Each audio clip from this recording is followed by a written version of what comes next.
గ్రామ ప్రజలకు అందరికీ మనవి 29వ తారీఖు సోమవారం సద్దుల బతుకమ్మ జరపబడును. మనం 10 రోజులు జరుపుకునే పండుగ కాదు, ఇది 9 రోజులు జరుపుకునే పండుగ. ఆదివారం నాడు ఎంగిలిపూల బతుకమ్మ నుంచి మొదలై ఆదివారం 8వ రోజు 9వ రోజు నాడు బతుకమ్మను విసర్జన చేయడం జరుగుతుంది. మీరు ఎటువంటి వాట్సాప్లు నమ్మకండి. 29వ తారీఖు సోమవారం సద్దుల బతుకమ్మ జరపబడును.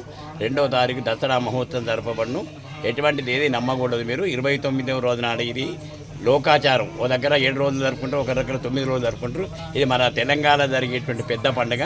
ఈ 9వ రోజులు జరుపుకునే పండుగ 10 రోజులు జరుపుకునే పండుగ కాదు. 29 సోమవారం నాడే సద్దుల బతుకమ్మ జరపబడును. అదే రోజు అష్టమి వస్తున్న కారణంగా, ఎందుకంటే నవరాత్రులకు దుర్గాష్టమి ముఖ్యం, కానీ ఈ యొక్క బతుకమ్మ పండుగకు దుర్గాష్టమి సంబంధం లేదు. ఏ రోజు 9వ రోజు అయితే ఆ రోజు నాడు బతుకమ్మను నీళ్ళలో అంటే విసర్జన చేయడం జరుగుతుంది. అదే రోజు నాడు సద్దుల బతుకమ్మ జరపబడును. కావున దీన్ని అందరు గమనించుకోగలరు.